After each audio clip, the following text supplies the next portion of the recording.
And welcome, everyone, to This Week in the USHL. Bernie Corbett, glad that you could join us here once again for what will be our final show here this evening of 2010. Doesn't quite seem possible that where did this year go? It went by fast, certainly fast in the world of hockey. And we will be back with you 2 weeks hence for the first week of the new year. We'll be back the week of January 5th. And of course, the USHL will be going on a bit of a sabbatical themselves with about an 11-day shutdown from play where fans can take a break and players can get back to their families and order can be restored for the second half of the season and the stretch run to the spring and the USHL playoffs. Bernie Corbett first will be joined in our player feature tonight by Blake Coleman.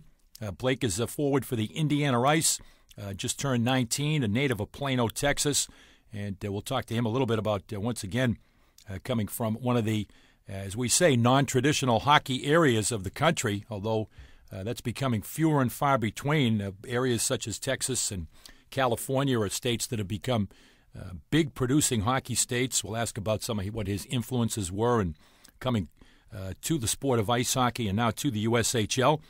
In his second season, off to an outstanding start, currently third overall in scoring with 27 points, and has a point in 16 of 21 games this season. Remarkable consistency. Fourth overall in the league with a plus 13, and currently riding a 7-game point streak with 5 goals and 8 assists. 5 goals over his last 5 games, as Indiana is on a league-best 6-game win streak at this time. Also committed to play at the University of Miami, and we'll talk to Blake about what that decision was all about, and also about the USHL culture, as it were, and the experience of staying with a billet family in Indianapolis as part of his hockey experience in the USHL, part of the hockey experience for virtually everybody that plays in the USHL. Certainly a very solid training ground for the college experience and having the whole atmosphere of living away from home and adjusting in terms of their building up their hockey, their academics, and also socially. And we have on the line here for our USHL player feature this week, Blake Coleman. Blake, welcome to This Week in the USHL. Pleasure to have you join us. Thank you. Yeah, thanks for having me. Blake, second year in the league, and you come from, as I often say when I'm faced with hometowns such as that, the hockey hotbed of Plano, Texas. What was some of your influence? One of our themes on this program and on our college hockey program, Pure Hockey on Campus, is the fact that there is virtually no non-traditional areas for hockey anymore. States such as Texas and California are producing hockey players in great numbers. And what was your personal experience like coming to the sport of ice hockey? Yeah, when I was younger, I think there was only one rink within a few hours of me, so it wasn't very popular. But Dallas Stars had just come from Minnesota when they were the North Stars there, and my grandma was from New York, and she had gone to hockey games growing up, so she ended up grabbing season tickets when they first got here and took me because nobody else wanted to go. So I got into it at a young age, just enjoying watching the Stars play, and then finally begged my mom to get me out to a rink and get me some lessons after a couple of years of just rollerblading out in the street and having fun with it. So next thing you know, you were on ice, and you mentioned the influence of the Dallas Stars, and the Dallas Stars coming down to Texas and becoming quite popular in that market. Successful franchise. Was Mike? I'm just going to guess. Was Mike Modano an influence, perhaps, or was there another Dallas Star that stood out in your youthful experience with the team? Actually, I was a big Joe Nieuwendyk fan. Okay, fair enough. Yeah, that's why I'm number 25 after him. So okay. I liked watching him growing up. Now, Joe Nieuwendyk, outstanding college career at Cornell, and that's a pretty good role model for you. Yeah, absolutely. Absolutely. Second season in the league, and currently Indiana is on a pretty good run here, 6-game win streak, which you've played a major role. And just to talk a little bit about your line mates and how things have come together for you to be third in the league in scoring and be remarkably consistent this year, having points in 16 of 21 games so far. Yeah, you know, we've mixed and matched a lot of line combinations, and Our coaches have been good. We've stuck with the same core group of guys here, and we pressed through a 7-game losing skid there, and we're able to turn things around. I've been playing with Peter Schneider, he's out at the World Juniors right now, playing for his country. So he's not here right now, but he was a big part of it. He can score from anywhere on the ice, so I was just fortunate enough to have him there. I'd give him the puck, and he was able to bury goals for us. That turned a lot of stuff around.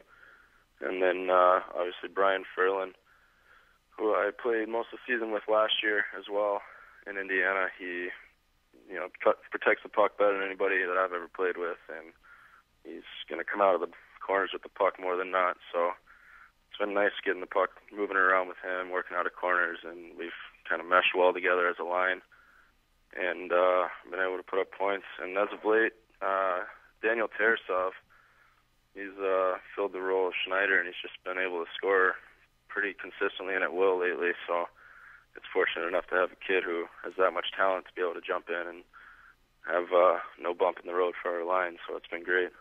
It sounds like your line is the type of line that can get the puck down low, cycle the puck, and be successful below the dots from your description of that line. It sounds like your line is the line that can wear out the other team's D pretty successfully.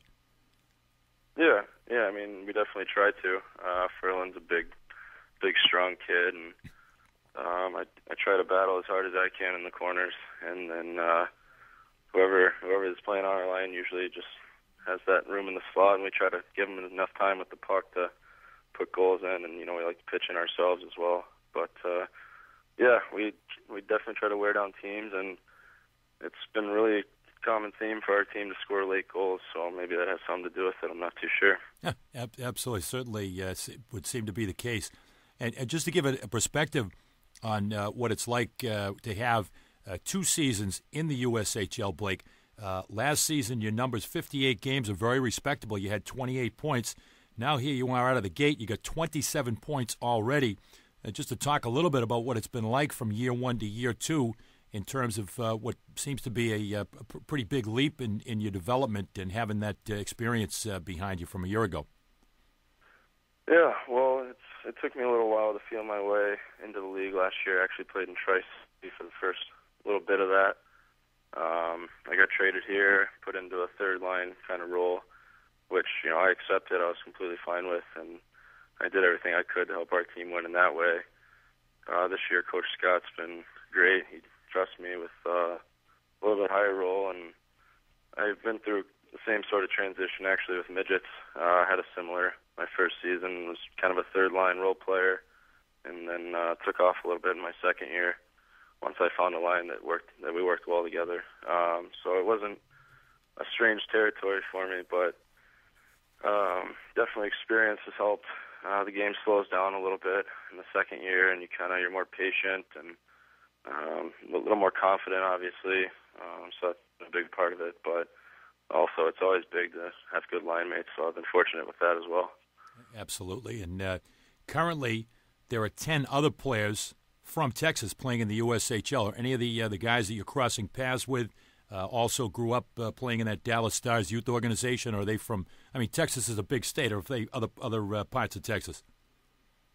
Yeah, I probably know every kid from Texas in the league. It's a big state, but there's not too many teams yet, so everyone kind of crosses paths at some point, especially as you get older. There's less and less top teams to compete in the country, so you usually try to play with each other and help the Dallas programs do well. So, yeah, I've played with a lot of them and played against others, but it's a good group of kids, and it's always good to see Texas putting kids out into the league, so I'm happy about that. Also, you have made a commitment to talk about your college decision, University Miami. I was going to start with the University of Miami. Miami University Redhawks have really established themselves among the elite teams in college hockey over the last several years with their brotherhood, their hockey culture with Enrico Blasi, consecutive trips to the Frozen Four. Just to talk about your decision to make a commitment to Miami and what went into that decision for you. Well, it wasn't too hard for me, actually. When I was growing up, I played a season with Bell Tire, and we took a trip out there. and just played in a little tournament, and I fell in love with the school and the hockey games and just the atmosphere there. So I thought it was great. I didn't know. I mean, at the time, I wasn't expecting, hey, I'm going to go play here. But it was always a dream. And then last year in Tri-City, I got a call from them after the Fall Classic, and they told me they'd, take a watch for me this year. I didn't get too excited because, things could happen. But it ended up working out. They came and watched against USA and made the offer, and I jumped all over it. So it was exciting for me and really fulfilling a dream of mine, so it wasn't too hard of a decision on my part there. And looking at your decision to go to Miami, also talk about the USHL and the cultural aspect of it in terms of the Billett families. A great article this week on a family that is that hosts in Indianapolis, the Lesandrini family, and the kids that they've had live with them. Your family, Gabe and Dory Furlan, just to talk about that a little bit, about your family away from your family in Indiana, and something that I think with all the guys in the USHL is really a good preparation for what they will experience being away from home at college when they move on. Yeah, well, I've been extremely fortunate here in Indy with my Billett family, and as well in Tri-City, living there. I had a great family there, a great home. It was sad getting traded away, but I couldn't have asked for anything better than what I've got in Indiana. Great people, good kids. I like hanging out with the family here. They made me feel right at home. So it wasn't too hard of a transition from leaving Texas.